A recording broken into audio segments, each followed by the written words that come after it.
Hi folks, David Waring here again with InformedTrades.com and today's lesson of the day. In our last lesson we looked at the role of the private sector and government regulation in the economy and how each of these relates to trading. In today's lesson we're going to look at a second way which the government influences the economy and therefore the market, which is through something which is known as fiscal policy. So let's get started. Okay, so fiscal policy for our purposes can be defined very simply as anything related to government spending and taxation. Before looking at the fiscal policy role of government in trying to influence the economy, one must first have an understanding of the business cycle. So that's what we're going to look at first. For a number of reasons which are widely debated, the economy goes through repeated periods of growth and contraction over time, which can be broken down into the following phases. A contraction where economic activity and growth slows and can turn negative, a trough where the economy stops contracting and a new expansion begins, an expansion or the speeding up of economic growth, and then a peak where the growth of the economy maxes out and begins to turn downward. We could spend many months going over and debating why this is, but for our purposes it's simply important to understand that while the timing and length of each of these phases has varied widely and is very unpredictable, the above pattern does repeat itself over and over again throughout history. This is important for us as traders to understand, as different phases of the economy or the business cycle and changes in people's forecast of where the economy is in those cycles is arguably the greatest factor which affects the price level of every market. Prior to the Great Depression, the U.S. government had a pretty hands-off approach in regards to the business cycle. They let things play out as they may. But since the Great Depression, however, the government has played a much more active role in the economy, with its stated goals being to act to facilitate full employment and price stability.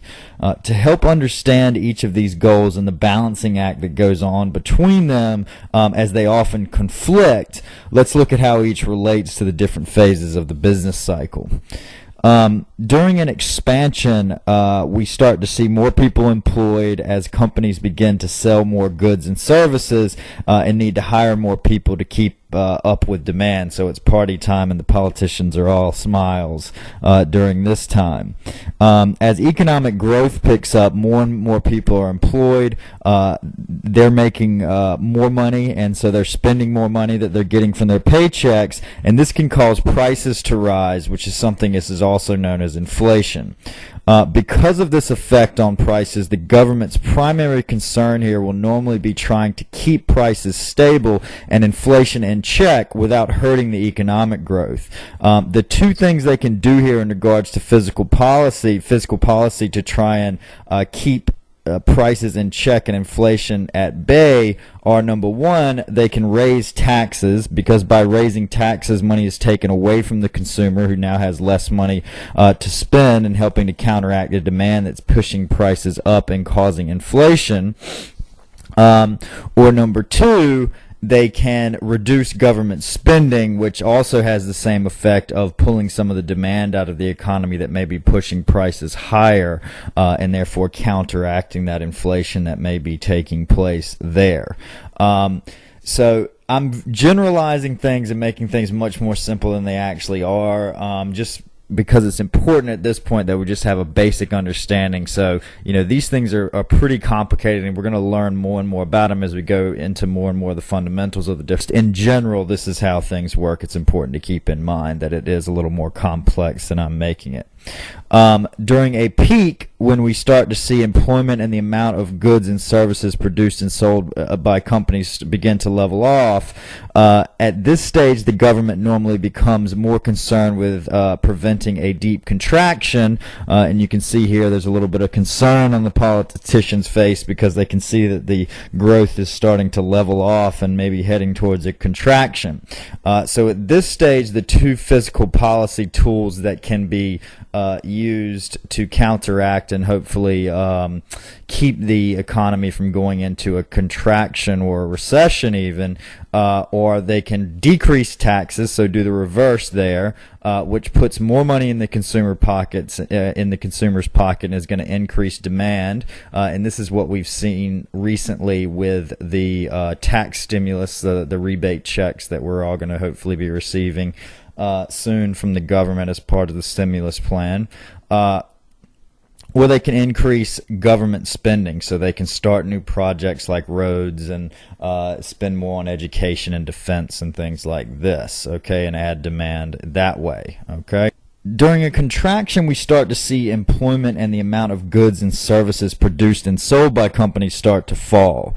The fiscal policy tools that the government has at their disposal here are the same two as mentioned in the peak phase, which are to reduce taxes or increase government spending. Things just become a little more urgent because the economic growth has actually started to slow or even contract at this point.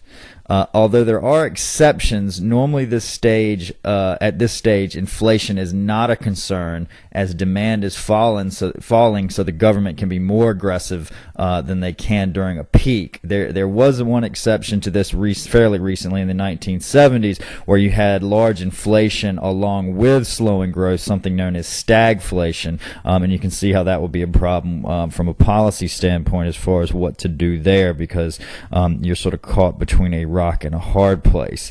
One other thing that is a potential concern during this time is something which is known as deflation, which is where prices actually begin to fall as demand is reduced, and this can be a large problem which sets off a deflationary spiral where businesses slow or stop investing because the investment risk is perceived as higher than just letting the money appreciate due to the deflation, and that can be a real problem from a growth standpoint because we need these businesses investing and people spending to keep the economy growing, okay?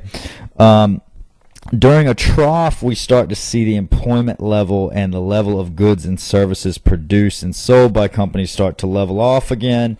And during this phase, the expected action, if any, from the fiscal policy side would be to begin to reduce whatever policies have been put into place and help the economy grow as it moves into another expansionary cycle and the cycle repeats itself. While many believe that fiscal policy has shown to be an effective tool in regulating the business cycle, as government spending and taxation must be approved by both Congress and the President, managing the economy through the use of fiscal policy is normally seen as a lot more tedious than the second tool that government has at their disposal, which is something known as monetary policy. Okay, and this is going to be the topic of our next lesson, so we hope to see you then.